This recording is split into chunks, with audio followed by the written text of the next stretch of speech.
Bonsoir à tous et à toutes. Je fais cette vidéo, il est assez tard parce que c'est seulement à cette heure-ci que la mère de Wally sort de la brigade où on auditionne, où j'ai pu discuter avec elle. Parce que beaucoup de personnes m'ont appelé, j'ai entendu beaucoup de versions et je n'ai pas voulu que mon esprit soit pollué par tout ce que les gens disaient, par tout ce qui se dit sur les réseaux sociaux. Je voulais aller à la source même, écouter les faits véritables. L'affaire en cours d'instruction, donc on ne va pas beaucoup parler, mais la mère de Wally m'a rassurée, elle est dans de très bonnes mains. Le procureur qui s'occupe de l'affaire est un procureur efficace, dynamique, qui se bat pour la manifestation de la vérité. Donc on ne va pas interférer dans l'enquête, on laisse la justice suivre son cours. Mais si je fais cette vidéo, avant tout, c'est pour sensibiliser. C'est pour faire comprendre aux parents actuellement que l'État ne pourra jamais protéger vos enfants mieux que vous-même. Personne ne pourra protéger vos enfants mieux que vous-même. Ce qui m'a choqué dans cette histoire, dans ce cas, c'est que c'est une mère qui a pris un enfant pour aller le donner. Pour ce genre de pratique, ça veut dire que nous ne sommes à l'abri nulle part. Ça veut dire que n'importe qui, quand je dis n'importe qui, tout le monde sauf un inconnu peut faire du mal à votre enfant. Moi-même étant au tribunal en première instance et même là à la cour d'appel, j'ai des cas d'agression, de pédophilie qui m'ont scandalisée. Et ce qui m'a le plus scandalisé dans ces affaires de pédophilie, c'est le silence.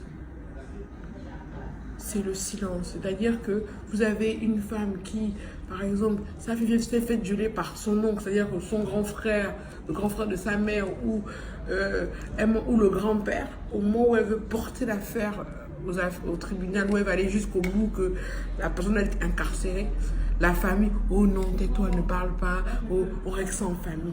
Il est temps que cette omerta cesse. Il est temps que ce silence cesse. Il est temps que les personnes qui ont été victimes de viol puissent exprimer le traumatisme qu'ils ont vécu, puissent exprimer ce qu'elles ont vécu. C'est parce qu'on a fait taire de nombreuses victimes, on a fait taire de nombreuses petites filles, de nombreux petits garçons, que ce réseau, cette situation a pris une ampleur pareille. Et le deuxième élément qui m'a choqué dans ce dossier, c'est que nous avons affaire, parce que ceux qui vont chercher les enfants, ce ne sont pas, ce sont des mineurs, ce sont des jeunes filles qui vont jouer les rabatteuses. Ce ne sont pas des criminels endurcis, ce ne sont pas des vieux vicelards qui sont là, qui rabattent. Non! Ils ont fait de leurs victimes leurs complices. Ces rabatteuses ont elles aussi été violées, traumatisées, et on les envoie chercher d'autres filles pour les ramener. Donc, ça veut dire que on a affaire à des victimes qui sont devenues des bourreaux. Et ces victimes-là, elles sont devenues des bourreaux. Pourquoi? Parce qu'elles n'ont eu personne à qui parler. Donc, je fais cette vidéo d'abord pour sensibiliser les parents. Ne laissez pas vos enfants sans discuter avec eux. Parlez avec vos enfants. Parlez avec eux. Analysez vos enfants. Fouillez les téléphones. Oui, moi je fouille. Je fouillerai. Je fouillerai. Journal intime, fouillez, vérifiez les fréquentations parce que vous ne savez pas d'où le mal va venir. Ne vous dites pas, oh, il ne faut pas que je devienne aussi parano. Je préfère être parano que me dire que tout va bien et que quelque chose comme ça arrive à mon enfant. Et je pense que nous sommes tous dans cette situation parce qu'on ne sait pas d'où le mal va venir. Il faut prévenir les enfants. Il faut dire aux enfants que dans un premier temps, les prédateurs sexuels, qu'est-ce qu'ils font? Ils vous abattent. Ils vous font croire qu'ils sont gentils. Ils vont trouver quelque chose qui plaît à vos enfants. Si c'est la nourriture, ou si c'est l'argent, ou si ce sont les appareils high-tech. Il faut déjà rendre votre enfant insensible à toute forme d'appât. Parce qu'on appâte d'abord l'enfant. Le méchant n'est pas tout de suite pour dire que je suis le méchant qui va te violer. Non. Il appâte. Il fait même semblant d'être le gentil de l'histoire, celui qui veut son bien. Donc, il faut déjà avertir vos enfants. Prévenir vos enfants. Deuxièmement, qu'est-ce que le prédateur sexuel fait? Il menace. Il fait croire à l'enfant que si l'enfant va parler, une sanction terrible va tomber sur l'enfant. Que soit il va mourir, soit sa famille va mourir. Pardon. Je me rappelle d'une petite fille qui m'a dit que le monsieur lui avait dit, si tu vas dire ça à ta mère, je vais venir tuer ta mère, ton père et ton petit frère. Il y a d'autres personnes qui sont même initiées, qui vont dire à la petite, si tu vas dire, le mourir va t'attraper, tu vas mourir. Donc c'est pour vous dire que vous devez affranchir vos enfants. Pour que dès que quelqu'un commence déjà même à vouloir tripoter l'enfant, à lui faire les yeux doux, à vouloir l'attirer dans un piège, l'enfant soit déjà aux aguets. C'est vous qui devez éveiller la conscience de vos enfants. C'est vous qui devez dire à vos filles, à vos garçons que si quelqu'un va te dire ça, fais attention. Parce que tu vas avoir peut-être l'iPhone là, mais contre cet iPhone, tu vas donner quoi?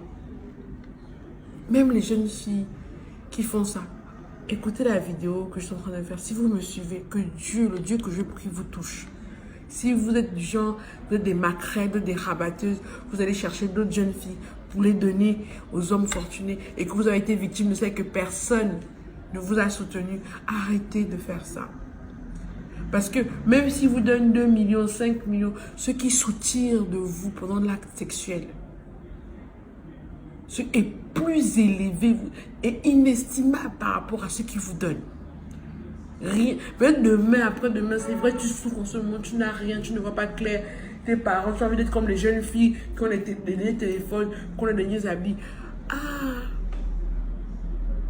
En faisant ça, peut-être, pendant que tu es en train de souffrir là, Dieu a un grand destin pour toi. Tu seras peut-être la prochaine Aretha Franklin, tu seras peut-être la prochaine Michelle Obama, tu ne sais pas. Et le diable veut que tu perdes cette lumière, veut que tu perdes ton destin.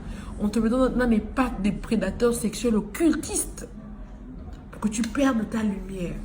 Ne perds pas ta lumière à cause d'un iPhone. Ne perds pas ta lumière à cause d'un montant d'argent. Rien ne vaut ce que Dieu t'a donné.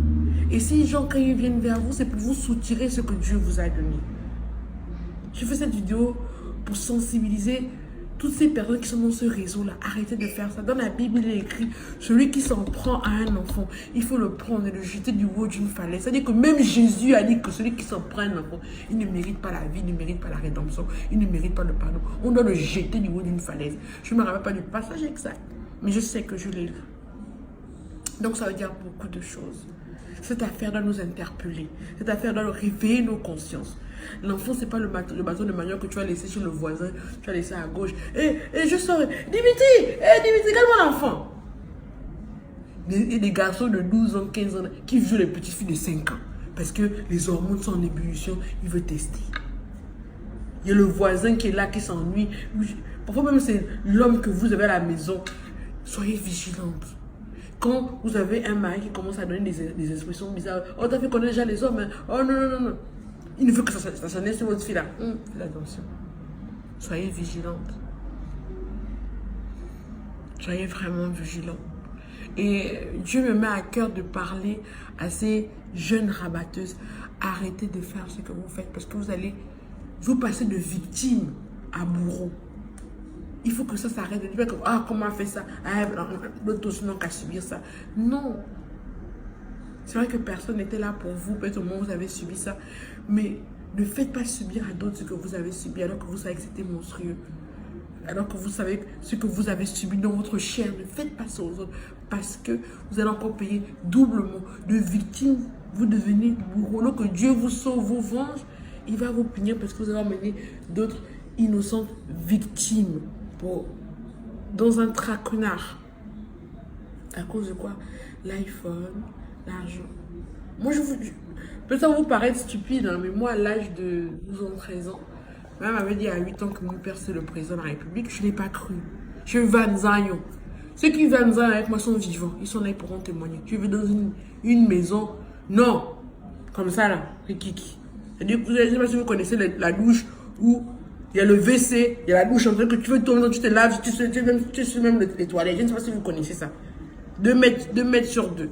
Moi, j'ai vécu dans ça. Mais quand j'étais dans cette maison, je voyais les jeunes filles de mon quartier qui, à l'époque, à notre époque, nous, c'était le Como, c'était le Saouti, c'était les rollers. Le roller, hein, je ne sais pas d'où on faisait les rollers et tout. Je voyais les autres qui allaient là-bas tous les jours. Et moi, je n'avais pas le droit d'y aller. Et quand elle m'interdisait d'y aller, je pleurais. Je disais, ah, ma mère est mauvaise. Pourquoi elle me fait ça? Et j'avais seulement que les habits du Mutuki. Je voulais aussi les Jordan. Je voulais aussi les Nike, dernier cri. Je voulais tout ça. Ma mère a dit non. Elle m'a empêché d'avoir toutes ces choses. Elle m'a gardé dans le jus de l'effort jusqu'à l'âge de 16 ans, 17 ans. Mais aujourd'hui, je remercie ma mère. Je suis repartie dans mon quartier. Toutes les filles que j'enviais se sont arrêtées en 3e, en 6e, en 4e. Elles ont eu des gosses, d'autres qui étaient magnifiques, belles. Quand tu la retrouves, tu la revois. Non, on dirait qu'un Ditengu a élu domicile dans son corps. Pourquoi? On a une énergie, on a une lumière, on a une étoile. Il faut la préserver.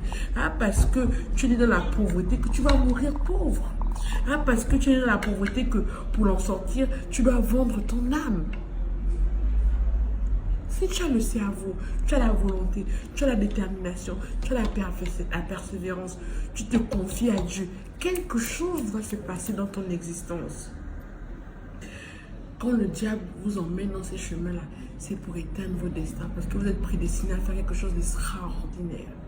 Donc, toutes celles qui ont des informations sur ce réseau, toutes celles qui savent des choses, toutes les personnes qui ont des informations, contactez la famille de Wally, contactez les services compétents et que tout le monde se tienne prêt pour la prochaine action qui va suivre. Parce qu'il est temps que les pédophiles, il est temps que ceux qui s'attaquent aux enfants, il est temps que ceux qui brisent les destins, il est temps que ceux qui anéantissent la destinée de nos enfants comprennent que le temps de payer est arrivé. C'est tout ce que je voulais vous dire. Je sais, je vous donne votre suite, mais j'étais tellement prise par cette affaire que je n'ai pas eu le temps de l'écrire. Donc je mange un peu et j'écris. Mais vraiment, soutenons cette famille dans la prière. Prions beaucoup pour Wally, prions beaucoup pour sa mère qui m'a fortement impressionnée parce que elle a une force en elle, mon Dieu. Et je comprends pourquoi elle n'a pas pu faire de mal à sa fille parce qu'elle-même, elle est là. Donc vraiment, solidarité, union de prière. Et on est ensemble. Prenez soin de vous.